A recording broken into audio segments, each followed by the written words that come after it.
झाली का ग साक्ष? नाही आई, कोर्टाचं कामकाज काही वेळासाठी स्थगित केलंय. अच्छा, पण मग आनंदी कुठे? ती काय तिकडे कालिंदी मॅडमशी बोलतीये. 10 मिनिटांनी परत साक्ष आहे. हो का? आई, बघ ना, आनंदी किती लहान आहे, तरी सुद्धा तिला इतक्या मोठ्या केससाठी साक्ष द्यायला लागणार आहे. मला खूप वाईट वाटतंय ग. इतक्या लहान वयात किती गोष्टींना सामोरं जावं लागतंय तिला. मी काय म्हणते आई, मी कालिंदी मॅडमना सांगू का आनंदीची साक्ष नका घेऊ म्हणून? मी बोलते. एक मिनिट थांब थांब, बस इकडे.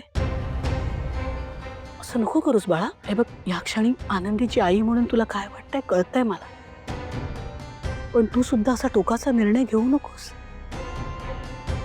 जरा विचार कर. मान्य आहे मला की आपली आनंदी खूप लहान आहे. या केसमध्ये आपल्या आनंदीची साक्ष किती महत्वाची आहे तुला माहिती आहे. आता तू जर घाबरून कालिंदी मॅडमना म्हणालीस की आनंदीची साक्ष नका घेऊ, कदाचित त्या तुझं ऐकतीलही, पण त्यानंतर आपला सिद्धू या केसमध्ये कायमचा अडकू शकतो ह्याचा विचार केलायस तू? आई अगं, मला सगळं कळतंय, पण मी काय करू ना ते नाही कळते मला. इकडे आड तिकडे विहीर अशी परिस्थिती झाली. आता तूच सांग. सगळं कळतंय मला, पण हीच ती वेळ आहे जेव्हा तू आनंदीची आई म्हणून अत्यंत शांतपणे सगळे निर्णय घ्यायला हवे. कुठलाही टोकाचा निर्णय आत्ता घेऊ नकोस. आनंदीसाठी ही केस, ह्या कोर्टातलं वातावरण खूप छोटी गोष्ट आहे ग. आनंदीने तिच्या आयुष्यात अनेक गोष्टी पाहिल्यात, अनेक कठीण प्रसंगांना सामोरं गेली आहे ती. त्या सगळ्या परिस्थितीतून ती इथपर्यंत पोहोचली. हे बघ, ती देईल साक्ष. फक्त एक गोष्ट आहे, आता जर तिच्या समोर तू अशा चेहऱ्याने उभी राहिलीस ना, तुला खचलेलं जर तिने पाहिलं ना, तर मग कदाचित तिचा धीर सुटेल.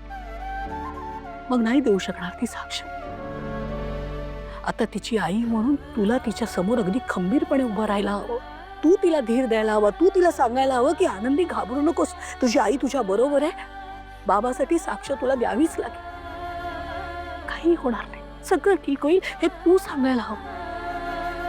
कळतंय तुला बाळा? हो आई, बरोबर बोलतेस तू. मी आतापर्यंत कधीच कुठल्याच प्रसंगात आनंदी समोर खचून नाही गेलीये. मग आणि आजूबाजूच्यांकडून ती सुद्धा कळत नकळतपणे काहीतरी शिकत असेलच ना. अर्थात. आणि भावना, तुला सांगू का, अगं तुझ्या माझ्यापेक्षा खंबीर आहे ती पोर. बरोबर बोलतेस. बघ ना, वकिलांची मनमोकळेपणानं बोलणं मलाही कधी नाही जमलंय. असं काही नाही, वाटतेस अशी, पण परिस्थिती आल्यावर तुझ्यातली दुर्गा जागी होताना पाहिलीये मी. खरं सांगू का, जशी आई तशी लेक, दोघी खंबीर आहात तू. नको काळजी करू. तू फक्त धीराने तिच्या बरोबर उभी राहा. ती देणार साक्ष, बघ तू.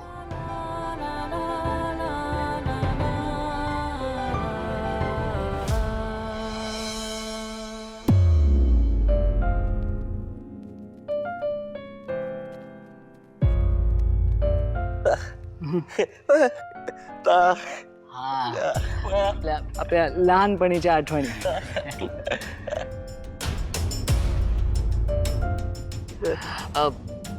विंकी, तू थोडा आराम कर ना. मला ना बाहेर जायचं एका कामासाठी. छोटंसं काम आहे, मी परत येईन. काळजी घेईन. आलो.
बरं मग आनंदी, त्या दिवशी गाडीतून जात असताना नेमकं काय घडलं?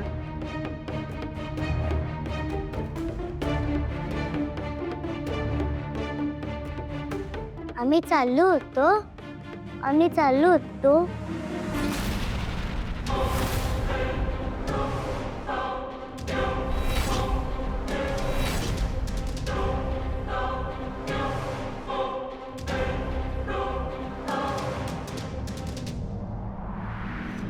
आई, मी किती ब्रेव आहे ना. मी सगळं सांगितलं की नाही तुला? हो बाळा, खूप ब्रेव आहेस आनंदी. आता जसं तुम्हाला सगळं सांगितलंस ना, ऍक्सिडेंट कसा झाला, ट्रक कुठनं आला होता, तसंच सगळं खरं खरं कोर्टात सांगशील ना बाळा? बाबासाठी. हो आई, सांगेन. Pinky promise. पण तुम्हाला अजून एक आईस्क्रीम द्यायची? एक मिनिट, अजिबात दुसरा आईस्क्रीम मिळणार नाही हा. आनंदी, आई, तुम्हाला म्हणाली होतीस. मी सांगितलेलं सगळं लक्षात आहे बरं तुझ्या? आणते, आले आई. काय गे लबाड मुली, 2-2 आईस्क्रीम खाणार, मग खोकला झाल्यावर काय करायचं? मला म्हणाली होती. म्हणाली होती म्हणजे? पण अहो सॉरी दादा बघा तरी. अगं बाई, सांडलं ना. 2 मिनिटं थांबा बाळा, मी पटकन टिश्यू पेपर आणते. हा वा, आईस्क्रीम खाते खा. तुला आठवतंय ना तुझ्या बाबांचा तुझा ट्रकनी धडक देऊन कसा ऍक्सिडेंट झाला होता? सगळं आठवतंय ना? काय आहे, तुझ्या बाबांच्या गाडीला ट्रकनी धडक दिली आणि तुझा बाबा गेला. कसा गेला?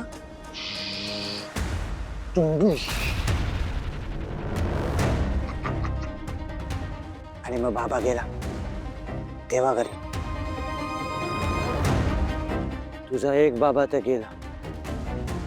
आता या ऍक्सिडेंट बद्दल कोणाकडे काहीही बोललीस, कोणाला काहीही सांगितलंस तरी तुझा सिद्धू बाबा पण डायरेक्ट देवाकडे.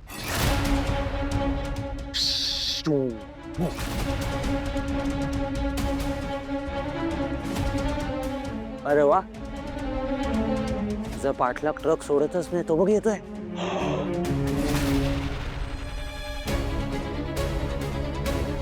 ट्रक किती डेंजर असतं माहिती आहे ना तुला? ऍक्सिडेंट बद्दल कोणाकडे काहीही बोललीस ना तरी सिद्धू बाबाला ट्रकने मी उडवीन. कळला? तोंड बंद ठेवायचं.